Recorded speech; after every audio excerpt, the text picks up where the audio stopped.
And now it's time for Bum Reviews with Chester A. Bum. Tonight's review, Oz the Great and Powerful. Oh my god, this is the greatest movie I've ever seen in my life! There's no place like spoilers! There's this guy called Oz. I wonder who named him after a prison show. And he dreams about being the world's greatest magician! Like David Blaine, only with talent. But it turns out a bunch of the people don't like him because he can't make a little girl walk! Jeez, tough crowd! You know, folks, there's a difference between a magician and Jesus. But then he suddenly gets whisked away through a giant tornado! I was in a tornado once! I was living in a trash can, but then Bill Paxton came along, put in all these little sensors, and then threw me. You are mean, Bill Paxton! So Oz is sent to Oz? Is that kind of like Disney the person going to Disney the theme park? And he comes across Meg from that 70s show! Oh wait, now I remember the name of it. It was the Brady Bunch! And she's like, "You are the wizard who the prophecy says will save us all!" Okay, and what prophecy is this? The prophecy written down in a notebook and we can't remember who said it. Well, are you sure it's a prophecy worth following? Hey, may my skin turn green and my nose and chin get really big if I'm wrong. That's bizarrely specific. I'm in love with you now. It's a good thing you're hot, because you're really weird. So Meg takes him to the Emerald City to meet her sister? And Oz is like, "You must be her sister. I can tell by the fact you're older, taller, look nothing like her, and British." Rather. But the sister is like, "You must defeat the evil witch so you can bring order back to Oz." But wait a minute, you're a witch. Why don't you go stop her? Because I have an incredible amount of power and you don't. I guess that makes sense. So they also come across a monkey played by the doctor from Scrubs? And the monkey is like, "I will show you around the leftover Photoshop backgrounds from Alice in Wonderland." Wait, what's that town made of China? Chinatown!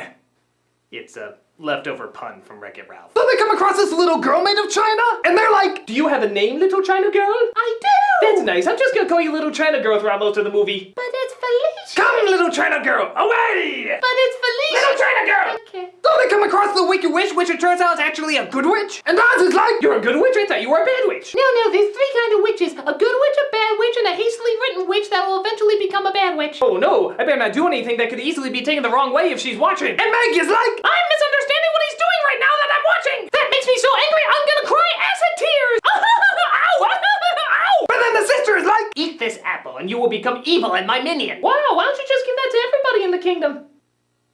Make them all your slaves? Ever cross your mind? Eat this! I'm actually gonna start working on that!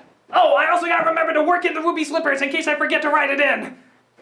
Don't let me forget that. So the good witches are now evil witches and the bad witch is a good witch? But Oz is like, "We will use my tailor tricks to defeat their army." How? By tricking you all into thinking I'm dead, totally jeopardizing the plan that I could have just told you from the beginning I was going to do. Why would you do that? Surprise ending that everybody will see coming. So it's really not a surprise ending. Oz! So through his parlor tricks, the evil witches are scared away. Oz is the king of the land. Bruce Campbell has a 5-second cameo, even though he's mentioned in the opening credits. And we can all remember that Rachel Weisz has a career. Hooray! So Oz the Great and Powerful was really great and powerful? But like I said before, it was missing the ruby slippers! I wanted ruby slippers! No, not in the movie, I mean in real life! Although I guess if I said there's no place like home, it would just take me back to my Pop-Tart box. But I could sell them! I just have to find someone that makes really crazy eccentric media purchases! Hey, I wonder what Linkara is up to. This is just a Bum saying, "Ruby slippers! You got ruby slippers! Come on, take my shoes! Give me ruby slippers!"